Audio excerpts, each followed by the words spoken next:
आपल्या आयुष्यामध्ये अनेक प्रकारचे प्रॉब्लेम्स आपण रोजच्या जीवनामध्ये बघत असतो. आपल्या जीवनामध्ये हे सगळं घडत असतं आणि घडताना आपण अनेक प्रकारचे मार्ग शोधत असतो. आपण खूप वेगवेगळ्या गोष्टी करतो, लॉ ऑफ अट्रॅक्शन करतो, अनेक प्रकारची चांगलं ज्ञान देणारी पुस्तकं वाचतो, अनेक प्रकारचे उपाय करतो आणि कधी कधी असं होतं हे सगळं करून पण आहे ना निराशा हाती येते. मग ह्याचं कारण काय आहे? का या गोष्टी आपण सर्व करूनही, आपण देवाच्या साधना उपासना करूनही का असं सगळं घडत असतं आपल्या आयुष्यामध्ये? याचं कारण आपण शोधत असतो पण आपल्याला मिळत नाही. माझ्याकडे येणारे अनेक क्लायंट्स आजपर्यंत अशाच वेगवेगळ्या अडथळ्यांना आणि अडचणींना घेऊन माझ्याकडे येतात आणि तेव्हा ते हेच सांगतात की मॅडम आम्ही खूप काही गोष्टी केल्या, आतापर्यंत सगळं करून करून आम्ही थकलो आहोत, पण कळत नाहीये की नेमकं काय केलं पाहिजे ज्यामुळे या त्रासातून आमची सुटका होईल. मी नेहमी सांगते की कुठेही तुम्ही ऍडवाइस घ्यायला जाता किंवा कुठे हिलिंग घ्यायला जाता, कुठलाही हिलर किंवा कुठलाही ऍडवाइस देणारा सल्लागार कधीही चुकीचा नसतो. त्याचे शास्त्र,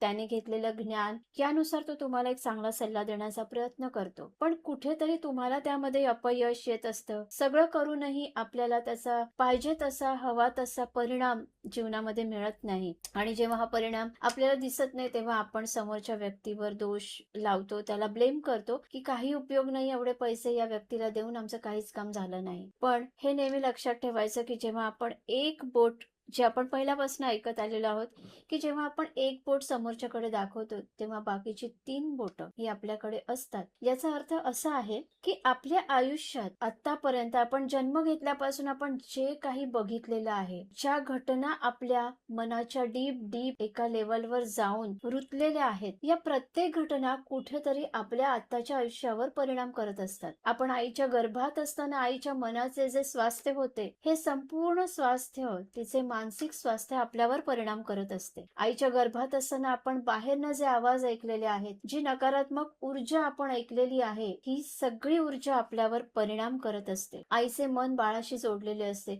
त्यामुळे आई ज्या मानसिक त्रासामध्ये असेल, तो मानसिक त्रास त्या बाळाच्या मेमरीवर इतका परिणाम करत असतो की त्याचा इफेक्ट या लाईफमध्ये, आत्ताच्या प्रेझेंट लाईफमध्ये, या एजमध्ये त्याच्यावर दिसायला लागतो, जेव्हा त्याला समजू लागतं हे जग प्रॉपर.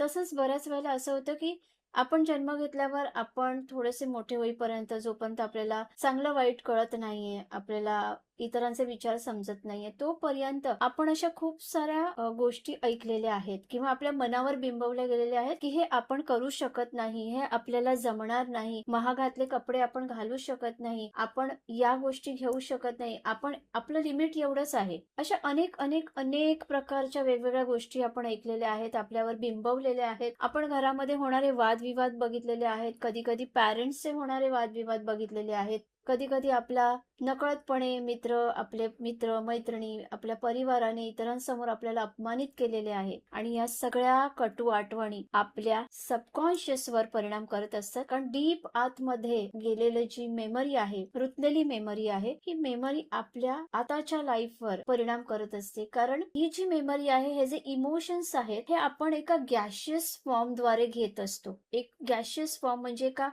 बाष्प रूपाद्वारे हे थॉट्स आपल्या मनामध्ये येत असतात, हे बिंबवले जातात आणि त्याचं त्यानंतर त्याचे जे इमोशन्स आहेत त्याचं लिक्विड फॉर्म मध्ये रूपांतर होतं. द्रव रूपामध्ये हे लिक्विड फॉर्म हे आपले इमोशन्स जे वॉटरी आहेत, एका पाण्याच्या फ्लो प्रमाणे आहेत, ते आपल्यामध्ये फ्लो होऊ लागतात आणि हळूहळू जसं आपण ग्रो होत जातो, आपण वाढत जातो, आपले वय वाढत जातं, तसे तसे हे इमोशन्स एका सॉलिड फॉर्म मध्ये रूपांतरित होतात. एक त्याचं स्ट्रक्चर होतं, जसं पाणी गरम केल्यावर वाफ बनते, त्या वाफेचे रूपांतर नंतर आपण जेव्हा पाणी फ्रीज मध्ये ठेवतो, फ्रीजर मध्ये ठेवतो, तेव्हा त्याचा बर्फ तयार होतो, ते सॉलिड फॉर्म आहे. त्याच प्रकारे आपले इमोशन्स जेव्हा अशा सॉलिड फॉर्म मध्ये एक स्ट्रक्चर आपल्या आतमध्ये तयार होतं, तेव्हा त्याचं रूपांतर आपल्या पेन मध्ये कन्वर्ट होतं. हे पेन मानसिकतेमध्ये रूपांतरित होऊ शकतं. जेव्हा आपल्याला मेंटल स्ट्रेस येतो, मानसिक त्रास सुरू होतात, वेगवेगळ्या प्रकारचे आजारांची नावं त्याला दिलेली आहेत, मानसिक आजार ज्यांना आपण म्हणतो. तसेच फिजिकल इलनेस पण आपल्याला येतो, अथरायटिस सारखे प्रॉब्लेम्स येतात, पायांची दुखणी येतात किंवा वेगवेगळ्या प्रकारचे आजार आज आपण बघत आहोत. या आजारांमध्ये त्याचं रूपांतर होत असतं. तर त्यामुळे आपल्याला आपल्या रूट मधना, आपल्या सेल्स द्वारे